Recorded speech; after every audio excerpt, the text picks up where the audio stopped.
Hi, I'm Dorian Bencoil with Teaming Media on behalf of the IAB here at the IAB Networks and Exchanges Conference with Joe Zawadski, the CEO of MediaMath. Joe, tell me a little bit about what MediaMath does. Absolutely, thanks, Dorian. So we're the leading demand-side platform, and our mission is basically to bring the technology and math to sophisticated buyers of digital marketing. Well, on that road, the company's about 4 years old, offices in New York, Chicago, San Francisco, London, and Toronto, Ontario, and very happy to be here and talking to the IAB. You say you invented the term DSP and that others say that as well. So what is a demand-side platform?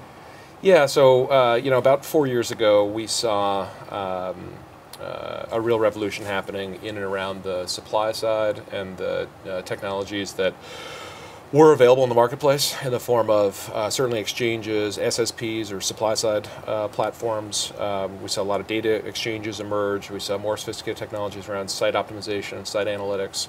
And then we looked at the workflow of the buyer, of the advertiser or the agency that was trying to make sense of a very complex landscape, and they were typically still using email, Excel, and faxes to manage 75% of a $50 billion marketplace. I hope the faxes weren't on the old roller faxes.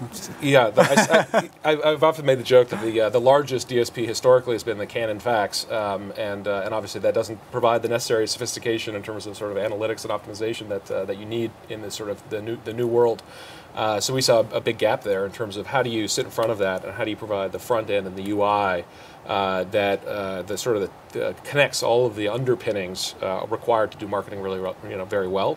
And how do you ultimately help people sort of professionalize their marketing efforts, right? Sort of make this transformation in terms of what we call the sort of madmen to mathmen, right? It's very clear that math and technology are sort of a key underlying. Mad Men, meaning the TV show about yeah, exactly right, right? The the intuition-based, the art-based, belief in how marketing works. That you put $1 in and you're pretty sure something happens on the back end, but very hard to sort of measure and quantify and ultimately sort of make repeatable. Yeah. And so we saw the sort of the ability to simplify the very complex, both in terms of working with lots of different platforms and partners and technologies, sort of being the technical general contractor, if you think about it that way, and ultimately bringing all of that up into one package, right, and delivering it to an agency or a marketing organization, and sort of help them through that sort of transition from mad to math. In this world of extreme machine-based technologies, extreme algorithms, fractions of a penny, margins, difficulty in differentiation, that the thing that needs to happen is the human side. So you seem enthusiastic to answer that. I mean, tell me about that, because MediaMath, the way you position yourselves, on the face of it, isn't as we're not about the human. We're about the algorithm and just the fine tuning of that. There's nothing wrong with that. I'm just saying, Yeah, no, I've got a very recent and fairly public back and forth with in AdExchange just about the math state versus the sort of madmen to mathmen. So it's a timely question, which is why I sort of laughed about it. But I certainly view it as it's not and or rather it's not one or the other. Well, this was the interview on AdExchanger like a week ago. Yeah, it's on AdExchange, yeah. AdExchanger.com. Or AdExchanger.com, but it was also, the original piece was Ad Age. But, oh, okay, I'm sorry. I don't know, but I saw it on AdExchanger. The sort of the impetus for it is that right now the quant and the qual are sort of viewed in tension, right? That the two things, are one's a rejection of the other, and I think the reality of the situation is that historically digital has been extremely hard to do well.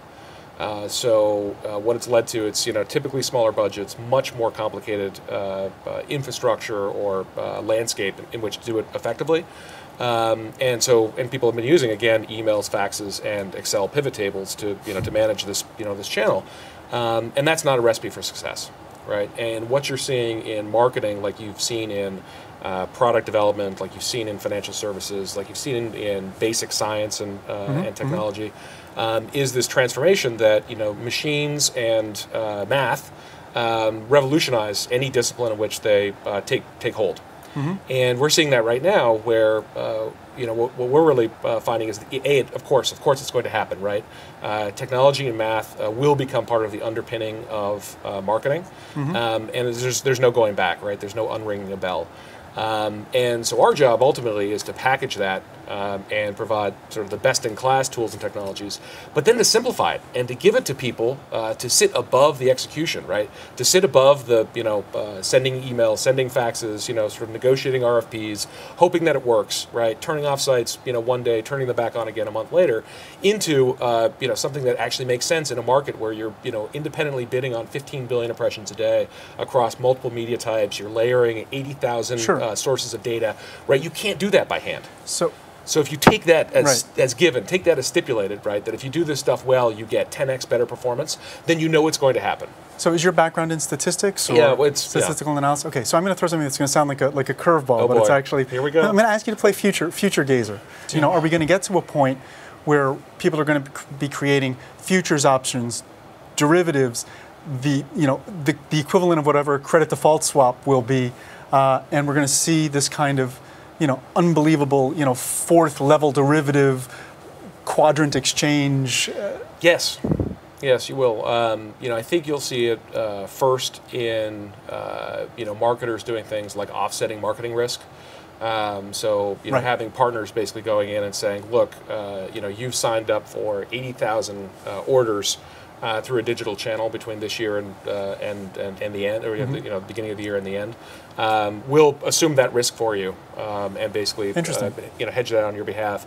So I'll be able to hedge my advertising risk in the same way today I can hedge my currency risk, for example. Right? Interesting. Or Southwest hedging fuel risk, right? So I'll say, the predictive model says that the advertising will be, because not everybody on this will necessarily be familiar with futures options.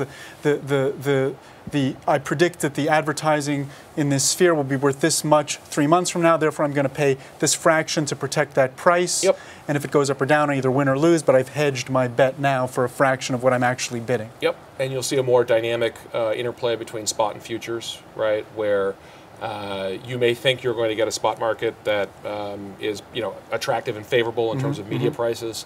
What you may find is you want to lock in your price by paying a slight premium, or because you're committing so much volume to a set of partners that you're actually going to lock in a discount, right? And therefore, it's the the publisher that's sort of offsetting risk. We're absolutely going to see that that stuff play out. And then the next order to that is like non-principal parties that are playing in the in the media space, and they are in that case truly predicting our media price is going to rise or fall. How do I play in that, and how do I ultimately securitize a marketing medium that's getting to be a big enough size that's interesting for non-marketing professionals to start looking at. All right, how long before we see the first advertising math geek led away in handcuffs? 5 years. All right, thanks a lot, Joe. Take care. Thanks, appreciate it.